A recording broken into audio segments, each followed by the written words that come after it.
The Holywood Trust presents FTMO. So hello and welcome. You're listening to From the Mouth Of, the podcast getting young people's perspective on life and all things promising. Hosted by the Holywood Trust. Now, who are the Holywood Trust? We are a grant-giving organisation in Dumfries Galloway, supporting young people through those grants. I am your host, Alex Adair, joined today by my co-host Hagan Patterson and our guest Murray Young. Murray is a local artist from Stranraer originally, went off to Glasgow for a wee bit, which we'll get into, but is back now and accessing a lot of the really cool arts things going on in the region. So, just getting it set off. What was growing up in Stranraer like? Oof. If you've ever been to Stranraer, you'd know. But no, Stranraer's great. I mean, pros and cons. You can put it down to that. I mean, lovely views. And to be fair, I do lots of sports and that, like windsurfing and that kind of thing. So I like the sea. So it's great for that. But not much else. It's a very up and coming place, isn't it? I mean, I suppose historically Stranraer was always seen as, why are you going to Stranraer? But like more recently, there's a lot of money being thrown at Stranraer. There's lots of creative things now about to be happening in Stranraer. That's quite exciting. So was growing up, it was mainly sports though, and stuff hadn't come into it yet, or was it? I would say so. I mean, in school, there wasn't so much of an emphasis put on art, but I had a really great art teacher who helped me sort of get to Glasgow School of Art. Teachers make such a big difference though, don't they? Like, what a good teacher can absolutely direct where you're going, and like a bad teacher can really discourage it. How about we just start there then? How about we start in high school and what art was like in high school? And is it Stranraer Academy? Yes, I went to Stranraer Academy. Obviously, you're doing your hires and that, and there's boxes to tick for your hires, and they've got to be ticked just to get your grades and that. But obviously, you want to do different things. I was told, go paint some fruit and vegetables. I had no intention of painting fruit and vegetables, but I did it anyway. And I did it and kind of jazzed it up a bit in my own kind of way. As you do. But I also did my own stuff on the side. And I brought that in, showed my art teacher and that sort of got me a bit more help to direction to apply to go into uni for it. So you were doing like all the coursework, but then just stuff in your own time as well? Yeah, so I actually ended up getting like a sort of free period time when I could just go up and work on my portfolio for applying to Glasgow School of Art. That was a lot of work, but well worth it. Learned a lot during that. I think that's the thing. So few people get into art schools now directly from school. Partly, I think, because you just don't have enough for a portfolio. There's like... Yeah, it takes quite a bit of time to like find what's right for you when doing it. But I would just say make as much as you can, and it'll all come together. To be honest, it's usually fine. It's fab that the school gave you like a set time to be able to do that, though. Yeah, I mean, I think that was quite an unusual thing, but I mean, I had some decent support from school, which allowed me to do that. So what type of art were you doing then? Like painting, primarily. It's quite an accessible thing to do, and I was doing it sort of at smaller scales, building that up and up and up, just as I sort of got more experienced with it. I'm probably taking a couple of steps back here, but why do you have a fascination with art? Like, is there a family member? Is there art running through the family? Or is it something you just were like, this is for me? Yeah, well, it didn't actually start with me actually wanting to be an artist, to be honest. All through growing up, I was fascinated with planes and cars and things. Just was. I peeped the cap. I was always drawing them. And I was like designing, I got to a point where I was designing them. And I was convinced that was what I wanted to do. And I was like, I'm going to go design cars or something like that. But then it just got to a point where I was like painting and I was enjoying that more. And I was like, no, I think I prefer this. So I went down that route, obviously. I mean, I did labour over the decisions of, you know, should I apply for product design, architecture, painting. But I think for me, painting was the right choice. Yeah, it's a broader discipline. You know, I mean, it doesn't stop me still, you know, doodling design ideas now and then, but Well, I think there's a good overlap with a lot of stuff. Like, so my mum also went to Glasgow School of Art. Both my folks did. Me and my brother are the first generation that didn't go, actually. That's Really? a contentious point. But so, yeah, because my mum's is, I think, graphic design and illustration. But she's a fine artist. She uses oil paint and does lots of, traditional art in that sense. There's a lot of, I suppose, fluidity within the arts for you to kind of move into new brackets. And things like design as well change so rapidly that even if you were to access it at one point, a few years down the line, it's going to change anyway. So everyone's kind of having to relearn constantly with a lot of different things. Yeah. And I think the overlaps are quite good. It teaches you things that you might not have considered, When you're designing, it's a bit more like drawing based. And to bring that into painting has sort of helped me in some ways, And I think you can see it in some of my paintings. It's a little bit more rigid, thought out kind of way in some of them. Sketched prior and then worked on, or? I think it's more like the compositions, sort of structure to them. And quite a lot of the time with my compositions, like I found structures that I like that work, and then I can just sort of interchange what's within them. And that's quite interesting, to just change some variables in your work, There's lots of things. But, okay, so you're at Stranraer Academy. You've had this wee bit of extra time to get this portfolio together. You applied to Glasgow School of Art. Was that the dream one? Were there other options? Yeah, well, I did apply to 5 universities, but don't do what I did, because I only gave Glasgow School of Art my portfolio. Oh, okay. So I took a risk on that. And then I applied to Kelvin College as well as the other universities, because I decided that I would go and get is it a HND or is it HNC? I forget now. But I would go get a college thing beforehand if I didn't get in, and then try the next year, because I was adamant I wanted to go there. Yeah.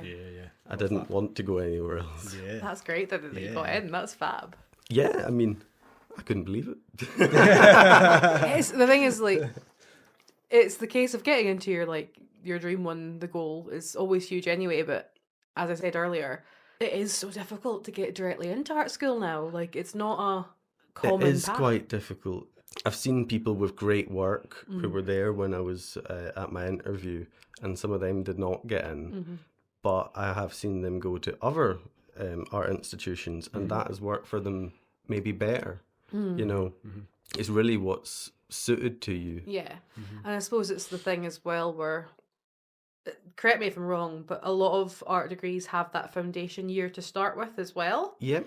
So it means that, sometimes art schools are bringing in people where they go, you're still open enough to come into foundation year and actually benefit from that and work out what you're doing. Yeah. Whereas if you've got something more refined, you might be suited to later entry or a different institution. But it is like that thing, I think, of they're just needing to see how you fit. And as you said, having a bigger portfolio is helpful for a clearer insight. I brought up so much stuff from the portfolio. I mean, I had bags and bags of things, and you sort of wait until it's your turn, and then you go in and set it all up for them, like put stuff on the walls, set out a big portfolio, and Oh, right, so it's a physical portfolio. It's yeah, not like yeah, a digital. I'm bringing, but no, You look terrified. I am now. terrified. no, that's the first step. Though the first step That's is the a first step? digital portfolio that you send to them, and then they'll give you an interview. And then you will hopefully attend your interview that you've got. And so then you set it up, they come in, they look at the work, then they call you in, and you just have a wee chat about what you've been doing. How was that? Is it quite terrifying, that wee chat? It No, doesn't sound like no. this. They're just people who care Okay. about Oh, art. that's good. so I feel like if you ask that question to other people, it maybe won't be the same answer. it's not like a job interview. So, It's Yeah. Well, Well, 'cause you'll know I- better than this. well, what I was going to say is a lot of different arts have that kind of process where you submit something digitally first, and then you have an in-person conversation or interview with a portfolio. So when I did film, I did that. It was a film, a digital one. Then I had to bring a portfolio in person and have an interview. Yes. That was terrifying. Yeah. That wasn't a conversation. That was formal. It's definitely nerve-wracking, but when you're in there and you're chatting about what you know, it's all right. Yeah, true. Yeah. I may have quite an outdated view of the art school. I'm thinking about, well, I suppose maybe from the era of your folks. Possibly. Yeah. I mean, it's like the Glasgow Art School, la-di-da. You know what I mean? It's a bit more that. I suppose the art school, the accessibility has opened quite fast. It's become much more accessible, should I say. The art school. There's definitely ways to help getting in. I went and did a widening participation course at Gracefield Arts Centre, and that was really helpful because that's run with Glasgow School of Art, and then they obviously can show you what they're looking for, and you can work with them, and even just like accessing the space that they have there, the studio. That if you've not got the space at home, that can be really quite useful. Well, I suppose there is wee bits across the region that are just that have like the Gracefield have like spaces for it. I don't know if the Stove have this up and running yet, but they have like the big printing press. Is it press? Yes, they do. Yeah, it's up and running. It's up and brilliant. Up and so running, they've got that, which obviously most people are not going to have access to Totally. because it's such a big bit of kit. But I suppose that is such a question within the arts of accessibility, is just kit, is materials, is everything like that. So you were saying you originally started with just paint because that's what schools had. Yeah. When you got to Glasgow School of Art, obviously you're going to have access to more stuff. Oh, it's amazing the things you have access to, and I'm annoyed with myself because I didn't access them soon enough. Because I was in my head, I'm a painter, but then getting to my final years, I was like, let's see what this is all about. And then I was casting, I was doing metal work and, printing more. And, it was great to have access to all of that. Do you feel like you've refined the craft with having all that access and all those opportunities to try different practices? And do you feel like you've come out of that feeling a bit, this is who I am? Like, what would be your elevator pitch as an artist? Sorry, that's really putting you on the spot. But, like, I'm not from an arts background, I'm from a music background, but I'm fascinated with just how you box yourself, I suppose. Because, like, musicians, we're kind of told to be a bit of everything. But what's it like being an artist now? And is it quite boxed in? Or I try to do as much multidisciplinary things as I can. Again, like having access to them at GSA was great. Now that's harder having left, but I'm always open to doing new things, exploring new mediums, as you should be. And I think it's quite important as an artist now to be open to whatever opportunities come to you. But there's also nothing wrong with having really direct focus on something that you only want to focus on that. If you just want to paint, just paint. If you just want to do sculpture, just do sculpture. Continuing, I suppose, the comparison between arts and music, it's, I guess, kind of like genre. Whereas, like, there are people that are clearly in one genre, that's what they do it amazingly. But then there are people that cross those, mix them together, like... Well, that's another hard thing in art, is how do you categorise yourself? I find that difficult for myself. Like, when someone asks me, what kind of paintings do you do? I'm like, I just pass them over the Instagram. You can decide. You can categorise that yourself. It's interesting because your bio reads... I'm going to get caught out now. Their practice focuses on creating paintings using source materials that are typically mundane and either come from found objects, their camera roll, or instructional manuals. These manuals usually take on a serious approach and show figures in staged or humorous positions, where they then exploit this imagery and arrange it into something new to be viewed within the context surrounding their topics of interest. Sure. So have you written that, or has someone written that for you? Is the question. I have written that. So again, that's me trying to grasp what I'm doing. To tell you the truth, I just kind of find source material, and then you kind of have a feeling towards it, and you go, bit of that. It's a bit like when cooking, you go, oh, I'm just going to put a bit of that in it. Yeah. You know, and then you just kind of combine stuff together, and eventually you go, well, that fits. That's right. It's all just about the sort of feeling, and to get to a point where you're quite content with what you've done, I suppose. But I do quite like using mundane imagery. Like in my degree show, like I had this book that was about like self-defense that I found in a bookshop. And it was so funny because it was like these sort of older guys like pretending to be in fight poses and everything, and like you couldn't really take it that seriously, but like the figures in it were great to just like sort of cherry pick out of the book and then put it into a new context. So I guess that's sort of one of the ways that I work. But sometimes I'll just, I don't know, fling a bit of paint on a canvas and go, oh, that kind of looks like that. I'll see what happens with this. Sometimes it's planned out, sometimes it's the vibes. Yeah, but I like merging those kind of things. Hearing you talk about your practice that way, like that's so accessible, that's so, like I get what you're saying. It's very different from obviously having that formal artistic bio. I find more and more that within the arts you have to be able to have that elevator pitch and sell yourself in that way. How difficult have you found navigating that side of things? Yeah, I think that's something I'm still learning, to be honest. I mean, you get a bit of exposure to that in art school, but that wasn't something I was particularly good at. You know, when I was with tutors and that, and they really wanted to know what I was doing, I was like, I don't know, it's on the wall, look at it. So, but it takes time to learn that, and it's okay if you don't know, I think. And I'd prefer people to just make up their own minds. But having that sort of pitch, as you see, I've written that, and that fulfills its needs. But I would rather just talk to you and tell you the truth less formally. That to me is more interesting. Yeah. That's intrigued me.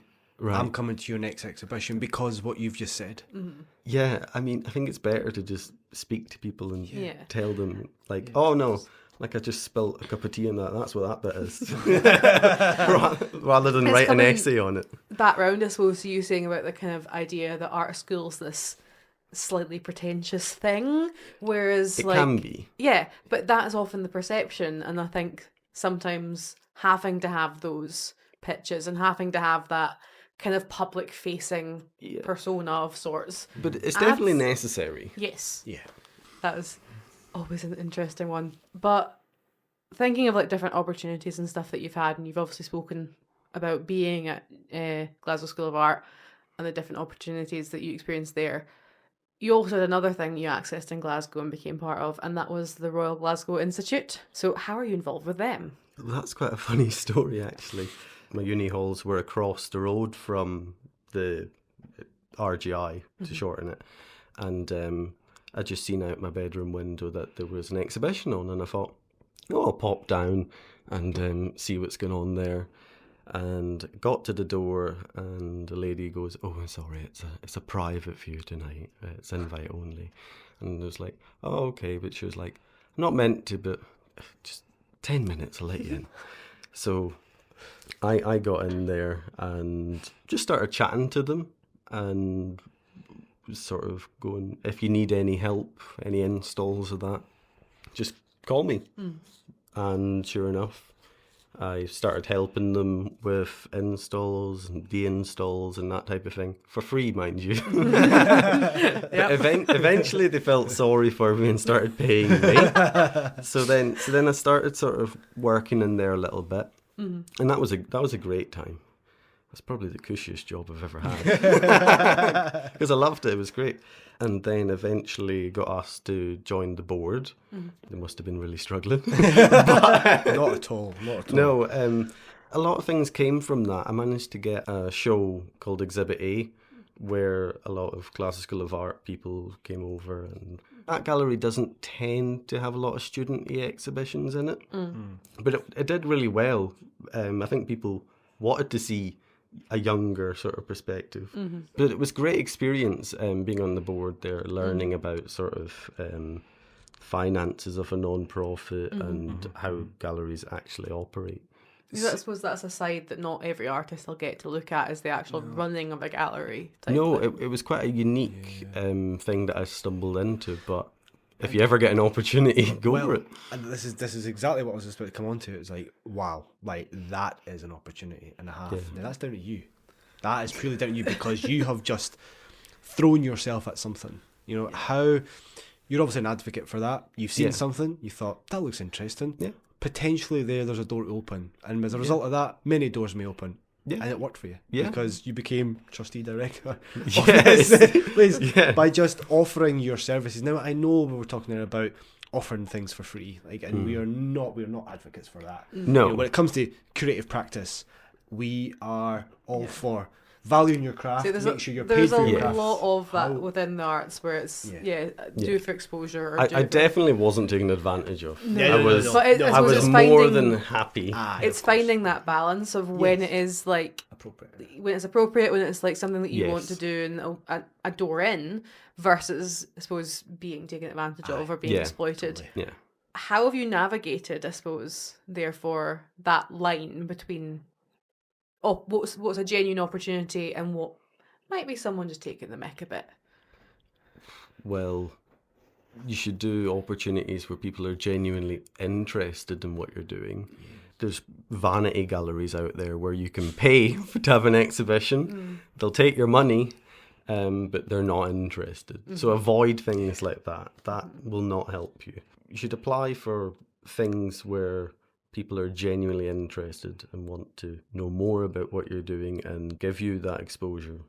And that's what makes this region very unique in the sense that we don't exploit and take advantage. We are genuinely interested. I mean, I'm talking about, God, I could think of 5, 10 organisations out there who are all doing amazing things for young people and particularly young creatives at this moment in time, really supporting them and paying them at the artist industry rate. I mean, that's quite unique to here, isn't it? Yeah, it surely. is. There's more opportunities in Dumfries Galloway than I expected, to be honest. And it's been great coming back and being able to access some of them. I was going to say, because that's a big one. Like, Glasgow's such a kind of culturally diverse, like, especially within Scotland, city. It's got so many arts opportunities. How did you find coming back from Glasgow to Dumfries and Galloway? Pros and cons. It's more peaceful, which is nice, because the city can get to you sometimes. I quite like being in the countryside. But you do miss the sort of creative network that you can access in Glasgow. Like, there's always a show on somewhere, and you can go with friends, go see a show, and that's great. But it doesn't happen as much here. So I've not been to as many exhibitions or even just at uni when I was there. Like, at the end of the night, I'd quite often just walk around the studios. So you're constantly bombarded with art in Glasgow, which is great. But it's a bit more, when you're here, you have more time to yourself to think about your own practice, maybe, less relative to others. Yeah. Which is nice. You're not comparing yourself all the time. So you can have more joy in what you're doing. Is there scope for growth, do you think, still within the region to like create more opportunities, more larger creative networks? Yeah, there's always growth everywhere. I think there's always opportunities to do more. But I think where the region is right now with what they're doing is a great projection into what that can be. And I feel like you've landed on your feet because you come home and then you're working with someone like Upland. Yeah, which is great. Which is great. And you first sort of got in touch with Upland via the Modern Makers programme in 2020. That was a great thing, actually. I worked with an artist called Amanda Simmons in her studio. She's a glass artist, very talented. And I learnt how to do kiln-formed glass with her. And that was a great experience, transferring sort of my imagery into sort of glass vessels and that. Obviously, I don't have a kiln, so I don't do that every day. But since Amanda's been kind enough to let me go back and use her kiln a few times, which has been great. it's building a network when you apply for these things and That's right. getting to know other creatives around you. I suppose that's something else again, which is unique to D&G. Like there is that support there. Yeah. You know, if you don't have a kiln, there's someone who probably will have a kiln, Yeah, or they know if of you someone look who has for a it, kiln. you will Yeah. find it. Yeah, Yeah. absolutely, So- absolutely. So that's what do we take away from that? Like, ask questions. Yeah. Who's got a Yeah. kiln? See what I mean? Because if you want to go do that, ask about it. I think that's. I'm going to circle back to that actually, because obviously also just talking about how you got involved with RGI, it's you going out your way to just ask, Yeah. just to go, hey, do you need a hand? Hey, do you have this? Hey, like, and that's a brave thing. It doesn't sound like it is, but like I've locked up before being unable to do that because it feels like putting yourself out there, and you don't Yes. know what the response is going to be. So that's a really impressive thing. But I think something You have to be probably a bit cheeky. yeah, that's a great way to say it. Like, because I think that's the thing. People look at things like networking and stuff, and it's a different skill set, and it can be quite intimidating. But those are the outcomes you can have with it. Those are the, like, for every door you might have like shut on you if you ask, Yeah. you're going to have one open as well. Absolutely. And that really does just test your mettle. Yeah, it's the bit when you're an artist or you're creative, and it's like when you're not good because at promoting yourself or marketing yourself, or I get this a lot when working with artists. Like, these are all just that same breed. You're all this humble, beautiful, creative, and that's why you need managers like us to It's hard push you to the front, to you want know? to I was do gonna those say- things and sort of bum yourself up. Yeah, it's So have you always found it something you were good at, or is it something that you've had to kind of push yourself to do? Well, I don't know. That's maybe a question for someone else. I think I've pushed myself to try and work on those things. I don't think it comes naturally to most people. Yeah. I don't know. I think you're doing all right. Have you got any tips for other people? Just put yourself out there. People have said no before and nothing bad's happened. Do what's comfortable for you. Build up to it. And it'll all be fine. So you've done Modern Makers, but you've accessed quite a few things in the region actually. Fairly recently is the Emerge anniversary for this year. Currently still Yes, doing yeah. that. Yeah. What's that been like so far? Well, it's been great. I've been working with an artist called Tatel, and she's been my mentor. And we've been having meetings and discussing sort of what my next steps might be from leaving art school. And also she's been giving me some support on the Upland Spring Fling, which will be soon coming up, which I'll be participating in. So very excited about that. So yeah, this mentoring program has been very useful for two aspects within being an artist: my practice and also the sort of the boring bits, the bits where you sit down, write stuff and apply for things and look for opportunities, because she's shown me many opportunities that I should be looking at and will be applying for.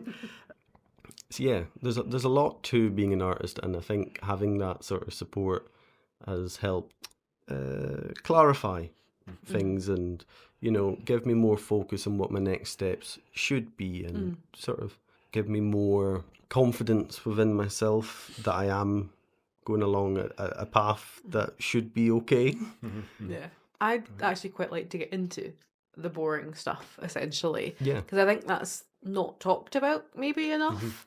Yeah, Especially definitely. like within art, but with all creative practices. We don't talk about like the fundraising, the applying to funders, the contacting galleries, the things like that. Yeah. So what was your process with that been so far? What have you found throughout?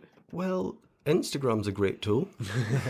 Yeah. And You're right. there's always things being uploaded.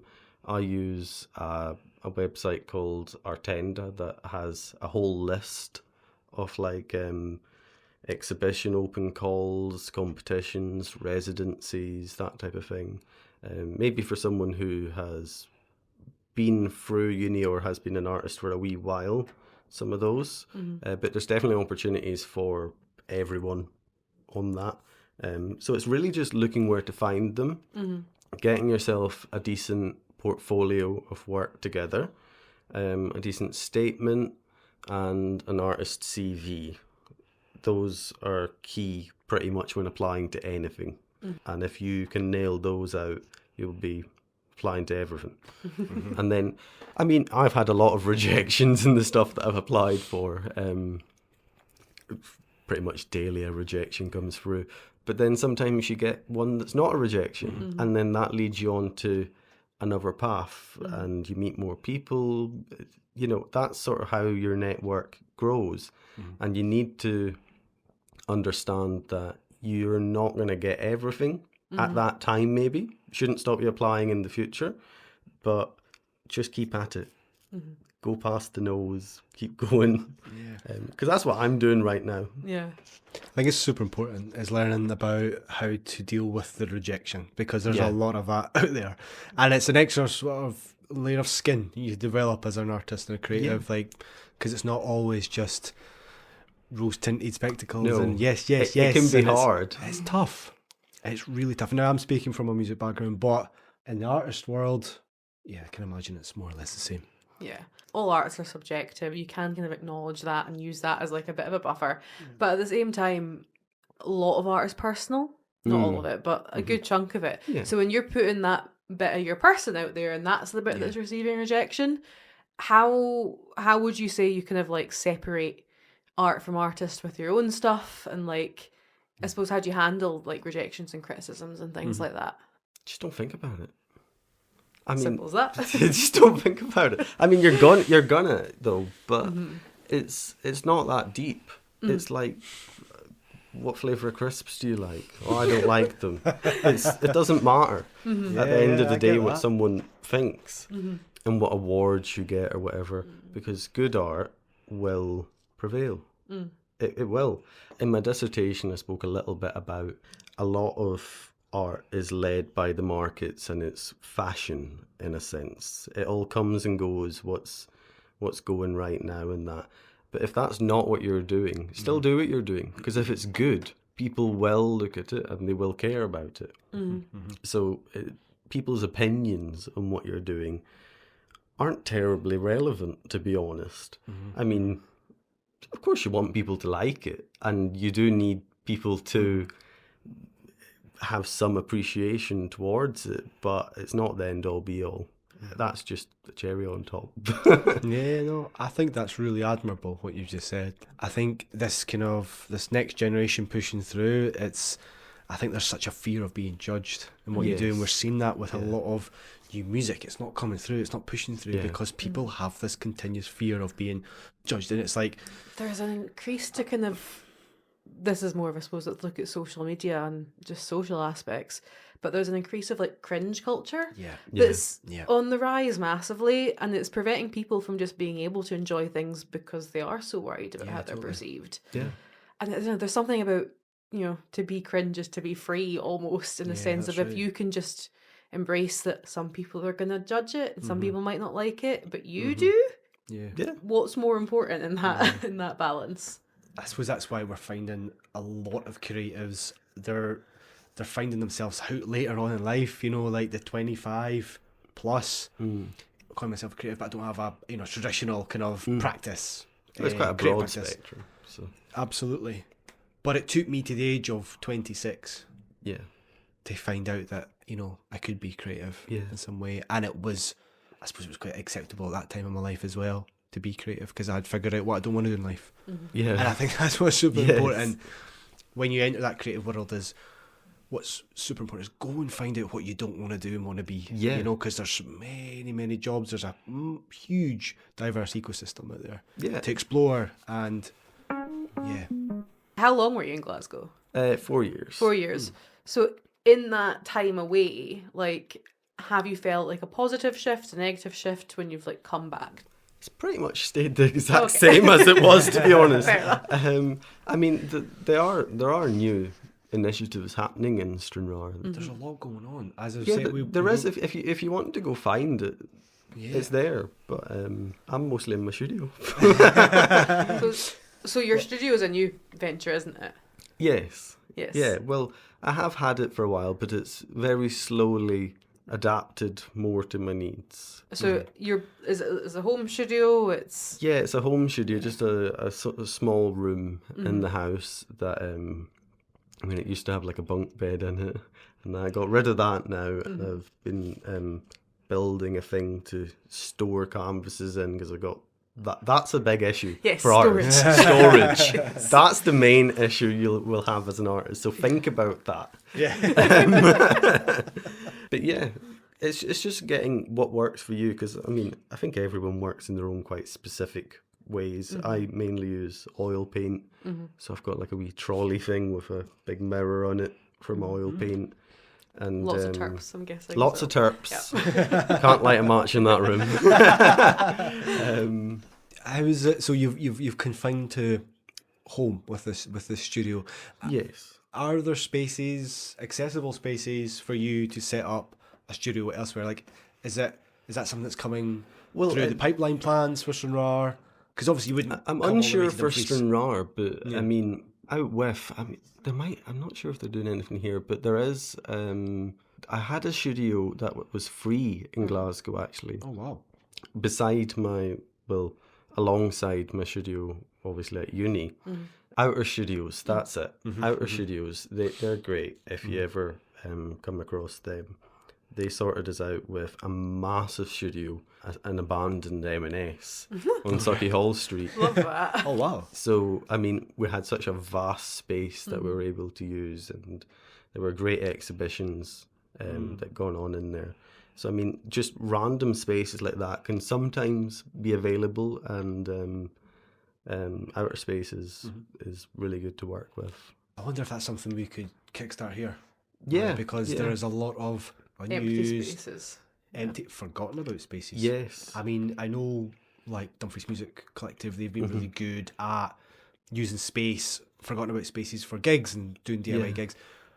But what, when it comes to art and studio spaces, that's and exhibition everyone's space- dream at GSA to have a space like that, where you can all come. No, so something like that here would, I think it'd be quite beneficial. Massively. I think that leads quite nicely into kind of our last question is, what are your hopes for the future, both personally but also for arts within Dumfries and Galloway? Personally, I'd like to be able to just continue doing what I'm doing. I mean, I'm obviously working beside my artist practice to sustain that right now, but I would like to get to a point where I no longer have to do that, which is quite an ask, or have a job which is within the arts that's relevant towards my practice. That would be a great goal to have, and to be working with galleries, shows, basically just being an artist, just doing what I went to uni for, essentially. That's my own personal goals, just to continue doing what I'm doing and have fun doing it. That's the most important part. Yes, it is.